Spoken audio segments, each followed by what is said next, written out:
আগামী ফেব্রুয়ারিতেই চলবে নির্বাচনী ট্রেন। ইতোমধ্যে ডক্টর ইউনূস নেতৃত্বাধীন অন্তর্বর্তী সরকার বাজিয়েছেন নির্বাচনী হুইসেল।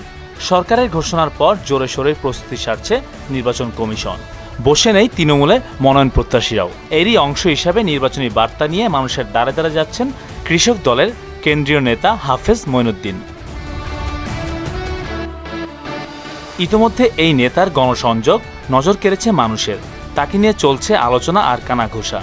ত্রয়োদশ জাতীয় নির্বাচনকে সামনে রেখে কুষ্টিয়ার কুমারখালীতে আগামীর বাংলাদেশ ঘটনায় বিএনপির ভারপ্রাপ্ত চেয়ারম্যান তারেক রহমানের ৩১ দফা নিয়ে লিফলেট পৌঁছে দিচ্ছেন প্রান্তিক জনগণের দোরগড়ায়।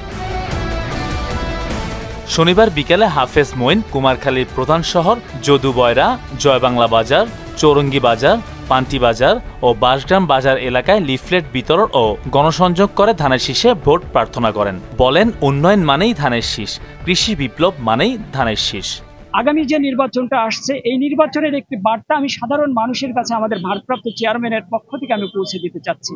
যে নির্বাচনটি হবে স্বচ্ছ এবং খুবই স্বাভাবিক একটি নির্বাচন, যে নির্বাচনের মাধ্যমে ইনশাল্লাহ আগামী দিনে বাংলাদেশ জাতীয়তাবাদী দল বিএনপি ক্ষমতায় আসবে এবং জনসাধারণের মধ্যে একটি স্বস্তি ফিরে আসবে। তো এই প্রচারণাকে লক্ষ্য করে আমি আমাদের ভারপ্রাপ্ত চেয়ারম্যানের যে ৩১ দফা প্রণয়ন করেছে, আমি একদম সাধারণ মানুষের, রিক্সা চালক, ভ্যান চালক এবং এখানে খেটে খাওয়া মানুষ যারা আছে সবার মাঝে আমি এই সাধারণ মেসেজটা আমি পৌঁছে দিতে এসেছি। কৃষক দল নেতা মঈনুদ্দিন বলেন, বিএনপি একটি বড় দল, দেশের জনগণের কাছে ব্যাপক জনপ্রিয়।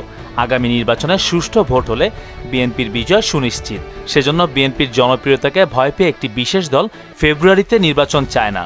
বিএনপির প্রতি এবং আমাদের ভারপ্রাপ্ত চেয়ারম্যান জনাব তারেক রহমানের প্রতি এই ব্যাপক ভালোবাসার প্রেক্ষিতেই তারা বুঝে গেছে যে আগামী যে নির্বাচনটা হবে এই নির্বাচনের ধানের শীষের বিজয় সুনিশ্চিত। এই জন্য বাংলাদেশের একটি বিশেষ গোষ্ঠী তারা এই বাংলাদেশে যাতে আগামী দিনে যাতে একটি সাধারণ নির্বাচন যাতে না হয় তার জন্য তারা উঠে পড়ে লেগেছে। জনগণ একটি গণনির্বাচনের জন্যই মুখিয়ে আছেন, তাই কোনো চক্রান্তে ভোট বানচাল করতে পারবে না। বাংলাদেশের সাধারণ মানুষ বিগত ১৭টি বছর, প্রায় ২ যুগ ধরে তাদের সাধারণ যে ভোটাধিকার সেটা হারিয়ে ফেলেছে। বাংলাদেশের মানুষ খুবই আশা নিয়ে আছে এবং একটি উৎসব মুখর পরিবেশে আগামী ফেব্রুয়ারি মাসে ইনশাল্লাহ বাংলাদেশে সাধারণ নির্বাচন অনুষ্ঠিত হবে।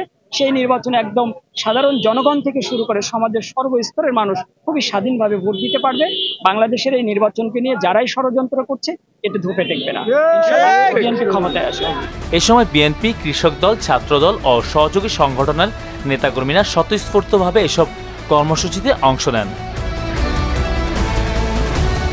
মেহেদী হাসান, মোহনা, ডিজিটাল।